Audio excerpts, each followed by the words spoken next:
Halo semuanya, kembali lagi di Farid Hanif ya. Punya uang 3,7 miliar, ya kalian bisa beli mobil ini. Mahal sekali ya, tapi memang bukan buat kaum mendang-mending. Ini adalah Mercedes-Benz EQS SUV.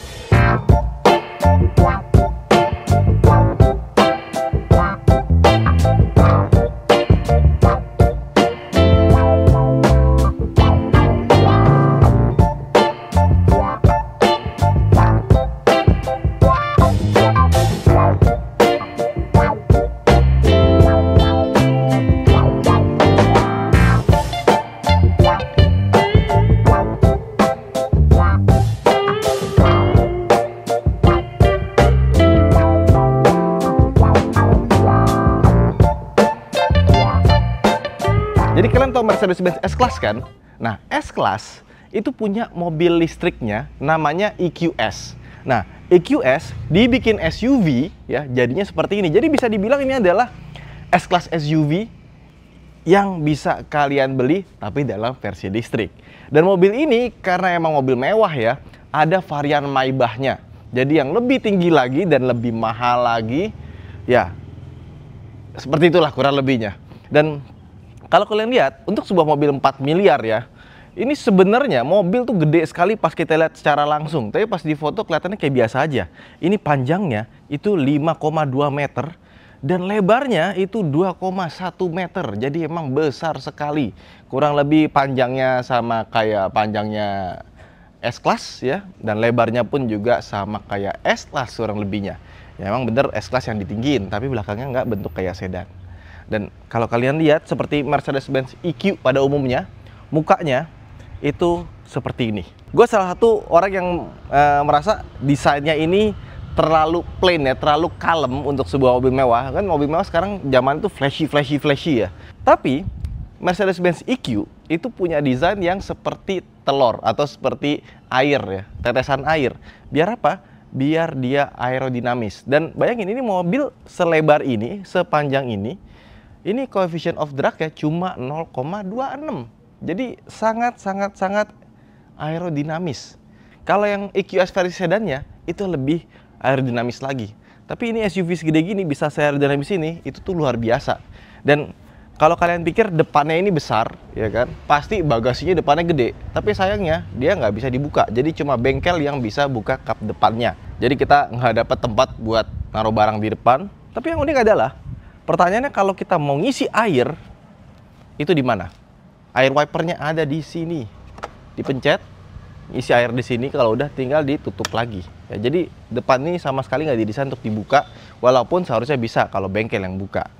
Lampu depannya keren, dia udah matrix ya. Jadi kalau misalkan kita pakai high beam, auto high beam, nanti di jalan gitu ya. Terus depan kita ada mobil atau dari lawan arah ada mobil gitu ya. Nanti dia akan kayak ngeblok biar si mobil yang lawan arah sama kita atau di depan kita itu nggak kena high beam. Jadi high beamnya cuma di tempat-tempat tertentu aja yang nggak mengganggu orang lain. Itu keren banget. Dan matriksnya Mercedes-Benz itu salah satu matriks yang paling rapet ya. Jadi benar-benar akurat dan benar-benar bisa kecil banget gitu loh. Kalau Ioniq 6 juga ada matriksnya, tapi dia nggak selebar itu jangkauannya. Dan kalau kalian merasa, wah Mercedes-Benz harus punya banyak logo, tenang, ini banyak banget. Logo Mercedes satu depan gede di sini, kemudian ada kecil 1, 2, 3, 4, 5, 6.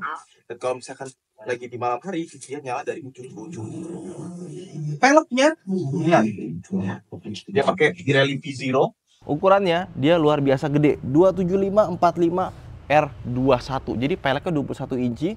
Dan kalau kita lihat ke dalam ya, itu piringan cakramnya gede banget. Dan kaliper remnya juga besar sekali. Tapi dia nggak diwarnain ya, jadi nggak terlalu kelihatan ya. Terus dia pakai handle pintu. Itu juga yang udah model seperti ini ya. Nah, jadi kalau misalkan kita deketin, nanti dia akan ngebuka. Dan ini kalau malam bagus banget karena kayak batangnya ini, dia tuh kayak dibikin menyalanya tuh berpendar gitu loh, keren banget.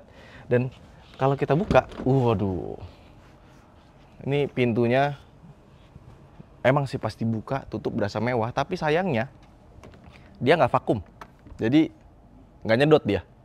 Ya, walaupun sebenarnya nutup pintu ini gampang. Nah, nutupnya tuh nggak pakai tenaga kenceng pun dia udah nutup. Dan ada tulisan di sini EQS ya. Tapi yang ini tuh nggak bolong ya, bukan kaca. Yang kacanya itu di bagian sini aja. Spionnya besar sekali, ada kamera buat 360-nya. Bagian atapnya seperti ini ya, dan pintu belakangnya, wow, panjang dan lebar. Biar di belakang itu masuknya gampang. Oke, tapi sebelum kita masuk, kita mau bahas belakangnya dulu. Terus ke belakang yuk. Nah, bentuk belakangnya ini mirip ya kayak EQE SUV atau EQS SUV ya. Jadi kayak lampunya, ornamen-ornamennya itu nggak jauh beda ya. Dan terlalu simpel untuk sebuah mobil harga hampir 4 miliar. Kurang striking gimana gitu. Terus kalau kita lihat desain, dia tuh belakangnya ada spoiler udah menyatu sama desainnya ya. Ada hand mounted stop lamp dan lain-lain. Dan ciri khas Mercedes-Benz logo ininya itu, dia dalamnya ada kameranya. Jadi kamera 360 atau kamera mundurnya, dia akan nanti ngebuka logonya secara otomatis. Nah, di bagian sini kosong, cuma ada lampu buat plat nomor dan lain-lain ya. Ada tempat penyimpanan di bagian bawah, tapi nggak ada ban serep seperti biasa mobil zaman sekarang. Terus ini kan tebel ya, dikasih perdam lagi dong di sini ya, jadi biar nggak berisik ya. Makanya peredaman mobil itu luar biasa kedapnya. Ini ada kanan kiri karena bisa dibuka ya. Nah, di sini ada tombol, tapi ternyata pas dipencet itu buat kursi tengah ya, bukan buat kursi belakang. Kalau misalkan kursi belakang ya kita mau tarik, sepertinya lebih baik dari tengah aja yuk. Agak jauh. Ini ada tempat chargernya. Seperti biasa, ini sudah pakai CCS 2, ada lampunya sebelah kiri kanan. Jadi kalau mau kita ngecas tuh gampang. Ini baterainya tuh gede banget, 108 kWh. Dan kalau misalkan kalian ngecas, itu bisa sampai 632 km berdasarkan WLTP. Mungkin NEDC-nya itu bisa sampai 700 lebih. Jadi emang panjang sekali ya. Yuk, kita masuk ke belakang. Nah, sekarang kita di bagian belakang. Dan di bagian belakang sini jujur aja nggak terlalu besar ya. Kepalanya hampir mentok, kaki juga hampir mentok. Jadi emang harus agak maju sedikit yang bagian tengahnya kalau belakang mau diisi orang. Tapi untuk gue yang 170 cm ternyata muat. Ada colokan USB Type-C 2 biji ya, sama ada cup holder, begitu pula di sebelah kiri. Jadi kita bisa ngecas banyak sekali device di bagian belakang sini. Tapi yang tengahnya nggak ada armrest. Udah sih, segini aja ya. Cuma ini lucu nih, ada tombol buat matiin atau nyalain AC di bagian sini sih. Lucu ya. Dia tuh nggak bisa ke atas bawah, cuma bisa gini-gini doang. Jadi matiin nyalain itu pakai tombol di sini. Oke, let's go, kita ke tengah dulu. Kita masuk. Ini kenapa tegak sekali? Kita ngatur biar dia mundur itu dari sebelah sini. Nah, ini yang sebelah kiri adalah yang paling mundur. Kita punya banyak banget legroom. Dan ini bagian yang paling kanan. Jadi kalau misalkan yang bagian tengahnya ini dimajuin ke depan sekalipun, kita masih dapat legroom yang gede, headroom juga besar. Kalau kita mundurin, ini yang paling the best sih. Dan nama juga mobil ultimate luxury-nya untuk sebuah SUV dari Mercedes-Benz ya. Kita dapat AC itu 5 zone loh. Jadi depan kanan kiri beda, belakang kanan kiri juga beda. Tapi yang beda itu bukan cuma temperaturnya, tapi kipasnya juga berbeda. Jadi di belakang sini ya, kalau kita nyalain, kita itu bisa ngatur hembusan AC-nya berbeda. Nggak cuma temperaturnya. Tuh, ini langsung nyala 5, 16,5. Kita bikin lebih panas dulu, 19. Ini kita kencengin jadi 6 ya. Dan kita bisa atur mau ke kepala sini atau ke kaki. Jadi ini sangat mewah sekali. Terus di sini kita ada armrest dan ada sebuah tablet. Cuma karena ini unit pinjaman dari Mercedes-Benz, bukan kita beli ya, nggak dikasih di bagian sini tabletnya. Nah, di sini ada cup holder. Nah, cup holdernya ada 2 kiri kanan sama tempat buat naruh handphone di bagian sini. Oke. Nah, buat kalian yang pengen ngecas HP secara wireless, di sini ada wireless charger, tapi dia nggak ada kipasnya. Jadi ini bisa membuat HP kita jadi agak sedikit panas. Nah, kalau mau ngecas pakai kabel, di sini ada USB Type-C, cuma ada 2 di bagian sini. Nah, kalau buat naruh-naruh barang gimana? Sebelah kanan sini kita punya storage yang gede sama satu cup holder, ya, speaker Burmester, dan ini suaranya bagus sekali even kita di belakang. Di sini kita ada lampu, tapi nyalainnya dari samping sini. Kita nyalain, ya, baru dia nyala. Termasuk juga ini ada reading lights ya. Kalau kita pencet di sini yang tengah sini nyala, dia akan menuju ke bagian yang kena di sini nih. Kalau yang ini cuma nyalain biasa aja. Kalau dimatiin reading lightsnya tetap masih nyala. Oke. Pokoknya kalau di belakang mewah banget sih. Cuman kalau misalkan bagian sandarannya ini bisa dibikin lebih mundur lagi, itu pasti lebih enak. Dan seperti biasa, ada bantal ini. Gue seneng banget sama Mercedes-Benz, itu ada bantalnya ya. Dan sekarang yang lain juga mulai ikut-ikutan. Bahkan gue di beberapa mobil pun gue minta Om Ferry buat bikinin biar mirip-mirip kayak Mercedes-Benz. Aduh, enak banget sih. Apalagi pas kita jalan, suspensinya tuh, aduh, mantep. Nah, sekarang kita masuk ke bagian depan ya. Pasti pas kita masuk, kita langsung bahas MBUX Hyperscreen. Layarnya itu gede banget, ada 3 lagi, 1, 2, 3. Dan layar ini, itu meskipun dia terpisah 3 biji, tapi dia tuh di dalam satu kaca yang sama ya. Jadi kalau pecah, ganti semuanya dari ujung ke ujung. Dan kalau kita lihat nih ya, dia tuh layarnya miring, cekung gitu ya. Bagian bawahnya itu lebih menonjol ya. Yang di atas ini kita bisa ubah-ubah mau jadi apapun gitu ya. Jadi Android Auto, yang secara wireless atau Apple CarPlay. Tapi bawahnya ini dia stay, nggak berubah. Kita bisa atur kecepatan AC ini dan temperaturnya ya. Dan ini juga kiri kanan bisa dibikin terpisah ya. Jadi gue bilang 5 zone. Kalau mau lebih lengkap bisa ke climate menu ya. Di sini ada first row seats, second row of seats, dan third row of seats ya, bisa kita atur. Tapi temperaturnya dia ngikut yang kiri kanan tuh sama. Jadi 5 zone ya. Air quality bisa diatur juga ya. Recirculated air active, jadi dia ngambil udara dalam. Ionization-nya ada, dan ada air freshener-nya atau parfumnya, tapi nggak ada isinya ya. Quick entry climate-nya juga bisa diatur ya. Terus second row of seats ya, yang gue bilang tadi kiri kanan bisa beda. First row seats-nya juga bisa diatur seperti ini. Nah, di sebelah kanan sini ada tombol. Dia punya pendingin, pemanas, sama ada pencet yang paling kiri, dia buat ngatur kursi yang sebelah kiri. Jadi kita bisa atur kursi sebelah kiri dari sebelah kanan. Dan tombolnya ini, dia sebenarnya kita sentuh ini tuh nggak gerak ya. Jadi tombolnya tuh mati, tapi dia ada kapasitif sensornya. Kita matiin di sini, baru kita bisa atur yang kursi sebelah kanan. Dan seperti biasa, karena ini mobil ultra mewah ya, tentu saja filter teleskopiknya dia sudah pakai elektrik. Dan biasanya kalau teleskopik itu gue selalu majuin sampai yang paling maju, tapi ini tuh teleskopiknya bisa majunya itu maju banget gitu. Jadi gue biasanya kalau naik mobil ini agak pengecualian. Nah, segini baru pas. Dan setirnya gue suka banget desainnya ya, yang 1, 2, 3, 4, 5, 6 six box ya. Ini setir paling mewah, cuma karena dia kapasitif semua, gue kurang begitu suka dengan tombol-tombol yang kapasitif seperti ini gitu. Nah, tombol-tombol di belakangnya buat shifternya, buat wiper dan lampunya itu juga mewah sekali ya. Good quality and fit finishing itu juga bagus, tapi di beberapa bagian ada yang bunyi kriak-kriak, kayak misalkan ini nih. Ini bunyinya sama di sini juga sama ya. Kalau ditekan-tekan gitu agak kurang solid, tapi di bagian sini sama di bagian MBUX ya. Kan ada yang bilang MBUX ini bunyi kriak-kriak, enggak. Bagian sini itu solid, semuanya solid ya. Jangan ada uji sedikit. Mercedes-Benz zaman sekarang tuh emang seperti itu. Tapi kalau untuk soal kemewahan ya, nggak semua orang suka dengan layar. Tapi waktu gue ke Shanghai Auto Show kemarin, itu rata-rata mobil yang mewah ya, itu semuanya layarnya dari ujung ke ujung. Tapi kirinya itu, kalau gue lihat di Cina itu, even Cela baru kan dia punya layar sampai ujung ke ujung ya. Itu dia bisa dipakai buat nonton film, ada iQIYI atau segala macamnya ya. Nah, di sini tuh nggak ada. Jadi itu cuma bisa buat ngatur audio, dan audionya itu juga bisa individual, bisa dikonekin ke headset.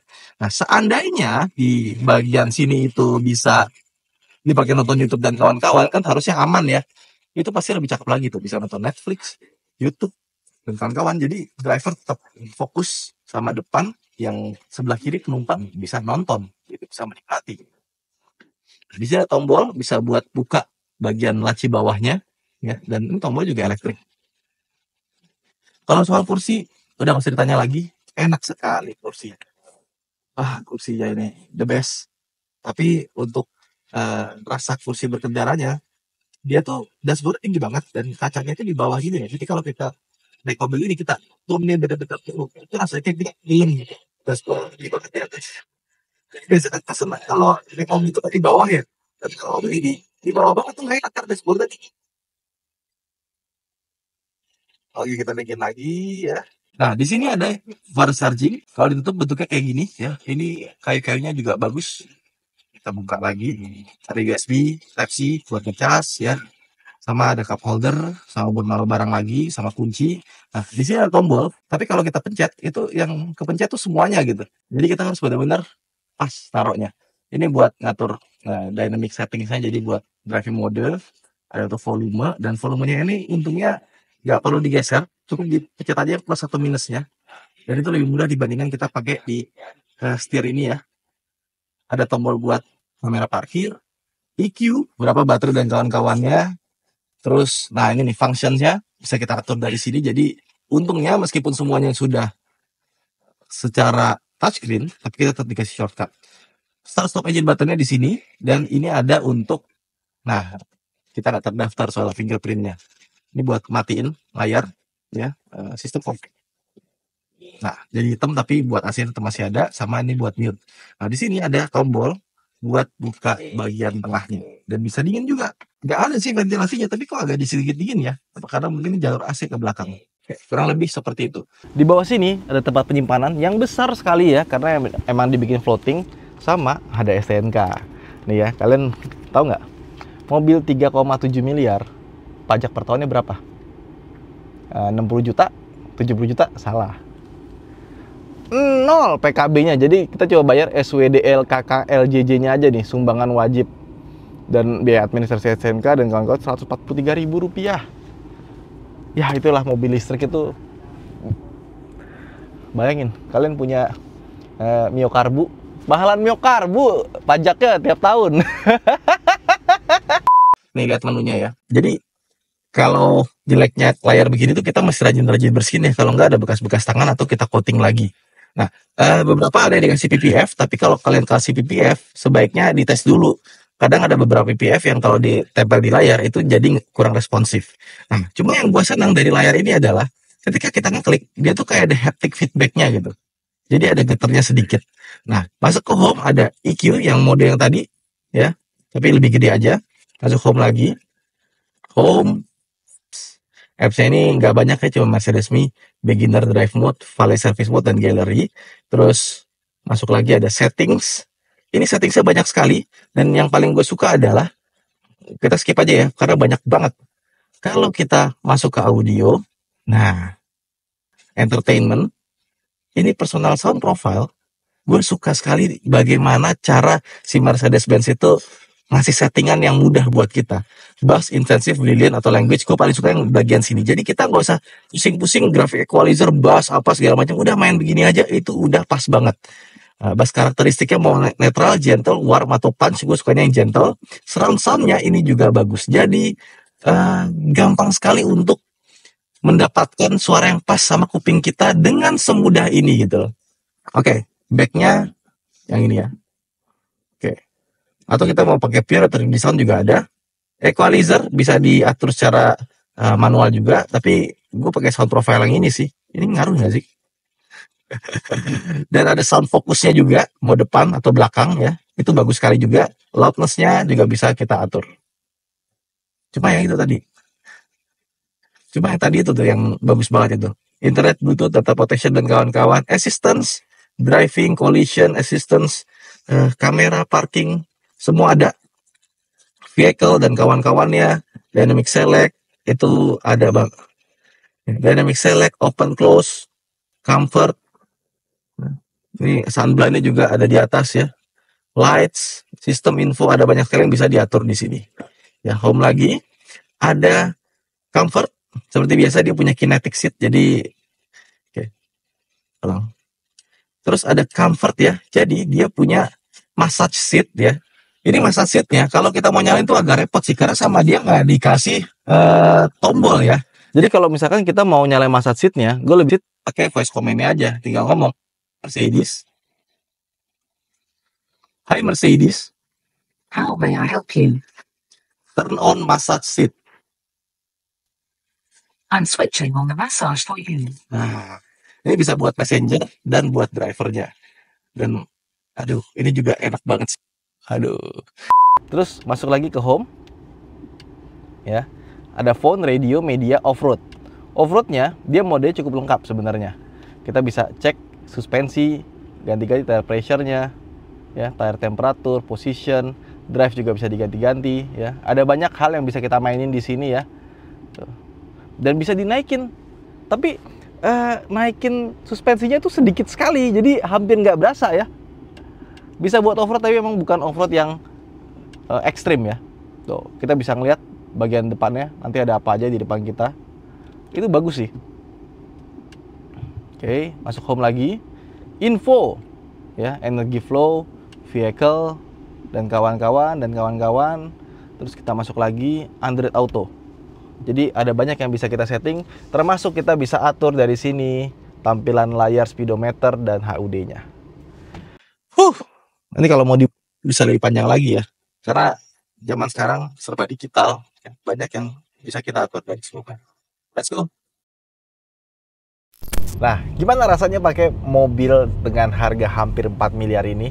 Ya, tentu saja sudah ini ya, terbayang ya, enaknya ya. Jadi emang mobil ini nyaman. Sebagaimana S-Class ya, naik SUV ini tuh juga rasa-rasa S-Class itu masih ada. Suspensinya juara, enak banget.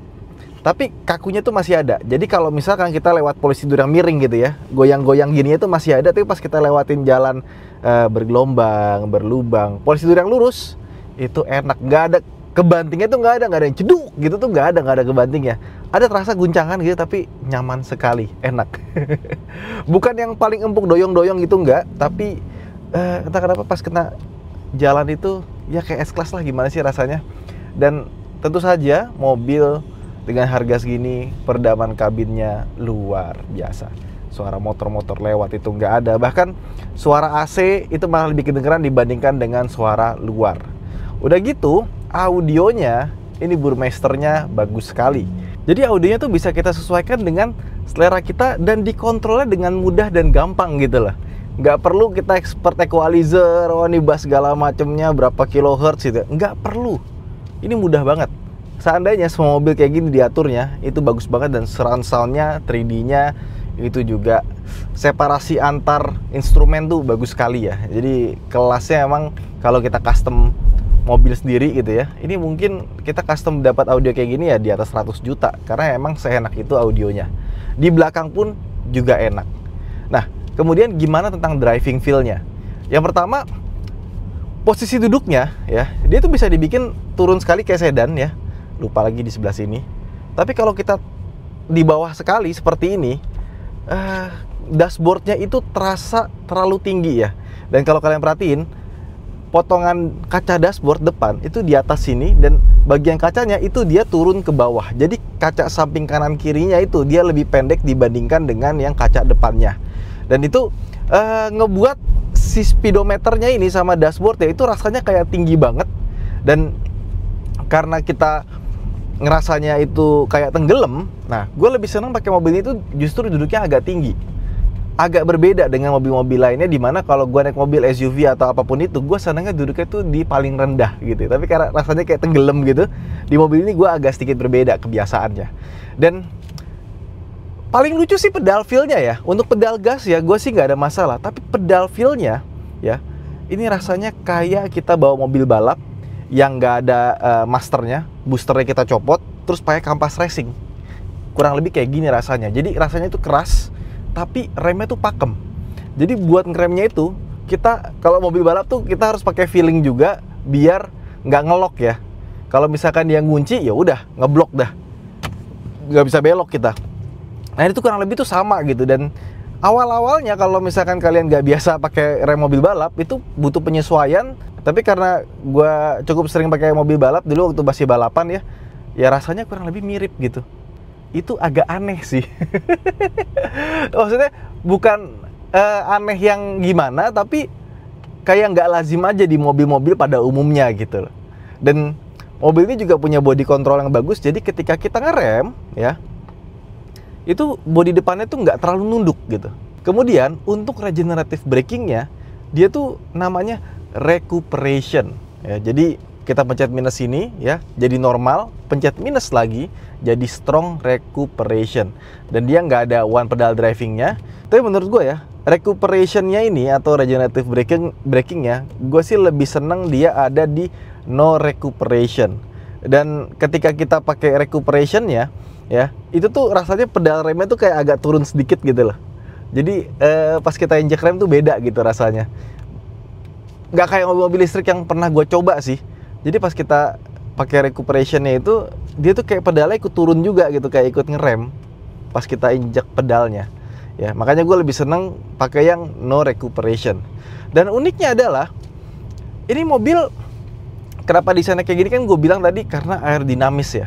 Dan Mercedes-Benz itu ya dari generasi CLA yang sebelumnya dia kan sangat bangga sekali dengan coefficient of drag-nya sangat rendah. Jadi benar-benar aerodinamis. Dan ketika recuperationnya itu kita matiin ya, regenerative brake kita matiin, ini mobil di tol kita lepas gas itu benar-benar meluncur. Ya, jadi kayak nggak ada rolling resistance-nya gitu, dilepas gas itu kayak kok nggak turun-turun kecepatannya, tapi juga dia nggak makan daya gitu. Jadi meluncurnya itu jauh lebih kenceng dibandingkan dengan mobil-mobil lain yang gue pernah coba gitu. Dan itu yang membuat mobil ini juga efisien penggunaan dayanya. Makanya klaim WLTP-nya aja sampai 600 lebih loh. Ya, tapi baterai gede juga, 107,9 kWh. Dan yang paling keren itu di CLA baru, karena range-nya panjang padahal baterainya nggak gede-gede amat. Jadi buat efisiensinya, meskipun secara EV-nya kayak misalkan nggak ada one pedalnya dan kawan-kawannya, tapi dia secara efisiensinya Mercedes-Benz itu udah bagus sekali gitu. Bisa ngasih range yang panjang di mobil yang berat, dan baterainya itu menurut gua untuk 107 itu dapat range gitu sih keren banget. Oke. Sebagai perbandingan ya, Ioniq 70 kWh dapat 450 WLTP lagi. Artinya kalau misalkan mobil ini pakai klaimnya NEDC, mungkin bisa 700 km lebih, dan CLTC bisa hampir 800. Jauh ya. Jadi suspensinya enak. Kalau handling khas Mercedes-Benz tentunya enak sekali ya. Cuma ya tetap aja dia SUV, nggak bisa disamain sama S-Class yang sedan. Tapi yang paling gue suka adalah ketika putar balik. Iya, mau parkir muter balik ini mobil hampir 2 meter loh lebarnya, tapi gampang banget. Dan karena dia belakangnya ikut belok kayak baja ya. Tadi anak kantor gue yang bawa, ih kok dapat muter balik padahal dia 5,1 meter. Biasanya mobil-mobil yang lain aja tuh, yang lebih kecil tuh nggak dapat putar balik yang di depan Holland Bakery Pasar Minggu tuh. Keren kan? Dan putarannya pun juga sama. Jadi beloknya itu kita nggak perlu banyak-banyak. Lock to locknya tuh kiri kanan tuh nggak banyak banget gitu. Jadi cuma satu kali seret udah mentok, udah nice. Jadi meskipun ini mobil gede, tapi rasanya lincah ya. Dibawanya tuh gampang dan kencang pula. Nah, gimana soal performance-nya? Jadi dia itu kok macet ya sebelah kanan. Tuh, handlingnya asik ya. Belok, seret, dia tuh masih nempel aja gitu ya. Tapi kenapa dia bisa kayak gitu? Salah satunya bukan cuma karena sasis dan suspensinya atau ban yang bagus juga, tapi dia menggunakan yang tadi gue bilang, ban belakang ikut belok, otomatis pas lagi belok itu juga ya, dia angle lebih banyak tanpa harus pakai body roll yang lumayan gitu. Karena yang gerak itu empat-empatnya. Dan ngomongin soal akselerasi, 0 ke 100 ini emang nggak kencang-kencang amat untuk sebuah mobil listrik ya. 6 detik doang ya. Harusnya bisa lebih kencang lagi. Tapi ya karena beratnya juga sih. Tapi yang paling menarik adalah dia punya suara mesin artificial memang, cuma suaranya seru. Mau di comfort atau mau di sport ya, itu suaranya sama. Ini kita masuk ke sport, kita ambil jarak sedikit ya, kita rem, habis itu kita gas. Kayak ada suara knalpot ya. Jadi nggak kayak suara mobil listrik, suara justru kayak suara mobil bensin loh. Kayak mau V8 tapi nggak jadi gitu loh. Tapi tetap ada sensasinya. Dan kalau kita ngegasnya tipis-tipis doang, itu suaranya sama sekali nggak keluar. Jadi kalau misalkan kita nih ambil kiri dikit ya, kiri. Nah, karena kanannya line hogger semua. Tuh. Tuh. Ini suaranya nggak kayak yang lain, yang lain mungkin masih ada nguing gitu ya, ada suara-suara motor listriknya gitu ya, kayak suara dinamo. Ini suaranya justru kayak suara mobil bensin ya. Tapi 6 detik itu 0-100 udah lebih dari cukup sih. Dan kita coba kemarin ya di tol cruising itu paling the best sih. Jadi mobil itu kayaknya emang didesain itu bukan buat kenceng-kencengan, walaupun bisa kenceng, tapi ketika kita cruising di tol seperti ini, kita nyalain lane keeping assist-nya, ada cruise control-nya, tuh lihat. Ini mobil santai abis pergerakannya. Kayak lane keeping assist nyala ya. Padahal kita nggak jalan cruise control. Nah, matinya di mana? Matinya di sini. Nah, active lane keeping assist kita matiin aja dah. Ya. Ini mobil ya S-Class tapi versi SUV. Jadi ketika dipakai kayak gini, itu benar-benar keluar gitu. Nyamannya tuh di sini. Tapi ya, ini mobil bawanya itu nggak berasa kenceng loh. Kita jalan di 100, rasanya kayak jalan di 80. Kayak nyantai banget gitu. Ya. Kita lepas gas, meluncur tuh. Ini sekarang 110, 109, 108. Bener-bener meluncur itu bener-bener meluncur gitu. Nah, ini baru kita ngerem ya. Karena kalau nggak direm ya, dia akan jalan terus. Penurunan kecepatannya itu sedikit sekali. 3,7 km Pamulang Depok. Oke, masih lanjut. Dan head-up display-nya itu besar sekali ya di atas ini ya. Salah satu head-up display yang paling besar. Dan kalau dipakai itu di siang terik pun juga masih kelihatan. Dia juga display-nya berwarna. Terus kalau kita mau ganti head-up display-nya tuh, tinggal pencet home. Kita bisa atur head-up display-nya kayak gimana ya. Dan untuk speedometernya baru di bawahnya. Jadi atasnya tuh head-up display, bawahnya itu assistance, service, dan lain-lain. Dan assistance-nya itu juga gambarnya keren banget ya. Ya emang mobil mahal sih, jadi wajar gitu loh. Jadi kurang lebih itulah rasanya Mercedes-Benz EQS SUV ya. Ya, bisa dibilang ini adalah S-Class versi SUV. Jadi buat teman-teman yang pengen beli S-Class tapi pengen yang SUV atau pengen listrik gitu ya, ya ini adalah pilihannya. Jadi buat teman-teman yang udah beli EQS SUV, bisa komen di bawah seperti apa rasanya dan bagaimana memeliharanya. Saya Ridwan Hanif, sampai jumpa di vlog berikutnya. Terima kasih telah menonton. Bye-bye.